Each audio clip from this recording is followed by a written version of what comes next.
আজকে চলে আসলাম একটা নতুন ভিডিও নিয়ে। আজকে আমরা বানিয়েছি পেঁয়াজি। পেঁয়াজিটা খেতে খুব সুন্দর হয়েছে, কিন্তু আমরা অনেক কিছুই দিয়েছি, ওই জন্য তোমরা ভালো করে দেখে নিবা। তো এখানে আমরা দিয়ে দিলাম সাদা তেল। সাদা তেল দেওয়ার পর আমরা এটাকে সাইডে হটিয়ে দিলাম, আর পেঁয়াজটাকে এখানে রেখে দিলাম। আমরা পেঁয়াজ নিয়ে নিয়েছি, আর পেঁয়াজটাকে এবার এর উপরে দিয়ে দিলাম আমরা বেসন। বেসন আমরা 2 চামচ ইউজ করেছি, এখানে 2 চামচ বেসন দিয়ে দিয়েছি। এবার বেসন দেওয়ার পর আমরা দিয়ে দিয়েছি সুজি। ঠিক আছে, এখানে সুজি, কিন্তু এখানে সুজি দিয়ে দিলাম। এবার সুজি দেওয়ার পর আমরা দিয়ে দেবো এর উপরে একটু লবণ। লবণ বেশি হলে কিন্তু প্রবলেম হয়ে যাবে, তো লবণ দিয়ে দিলাম। লবণ দেওয়ার পর আমরা দিলাম হলুদ, আর দিয়ে দেবো হচ্ছে লঙ্কার গুঁড়া। তো হলুদ আর লঙ্কার গুঁড়া দিয়ে দিলাম। দেওয়ার পর আমরা দিয়ে দিয়েছি গোলমরিচের গুঁড়া। গোলমরিচের গুঁড়া দেওয়ার পর একটু দিলাম সাদা তেল। এবার সাদা তেল দেওয়ার পর আমরা দিয়ে দেবো হচ্ছে একটু কালো জিরা। কালো জিরা দেওয়ার পর আমরা দিয়ে দেবো হচ্ছে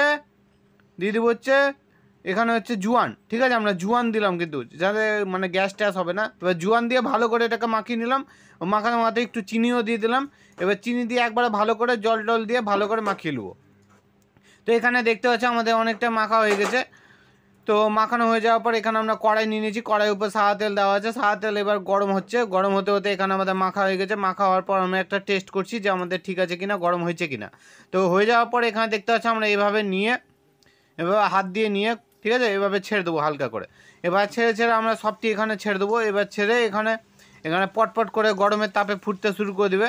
আর ফুটার পর আমরা এবার উল্টে পাল্টে দেবো। ঠিক আছে, এবার উল্টে পাল্টে আমরা যখন দেখবো লাল লাল কতক্ষণে না হয়, মানে কতক্ষণে হয়, হ্যাঁ কতক্ষণে হয়, তো যতক্ষণ না মানে লাল লাল হয়ে যায় ততক্ষণ আমরা ভেজে যাবো। তো এখানে দেখতে পাচ্ছি আমাদের লাল লাল হয়ে গেছে আর মচমচাও হয়ে গেছে। তো এখানে আমাদের ভিডিও শেষ। উপরে 4টা ভিডিও দেখা যাচ্ছে, ওগুলোর মধ্যে একটা ভিডিও ক্লিক করলে আমাদের নেক্সট ভিডিও চালু হবে। ভিডিও দেখার জন্য ধন্যবাদ। ভিডিও ভালো লাগলে ভিডিওকে লাইক আর চ্যানেলকে সাবস্ক্রাইব করে দেবেন। আর উপর 4টার মধ্যে একটা ভিডিও ক্লিক করবেন, আমাদের নেক্সট ভিডিওটা দেখবেন আর ওয়াচ টাইম দিবেন। আর আমাদের ওয়াচ টাইম লাগবে, সাবস্ক্রাইবও লাগবে, হ্যাঁ ওটাই লাগবে, তারপর বাকিটা দেখা যাবে। হ্যাঁ এখন দেখা যাবে। তো ভিডিও এখানে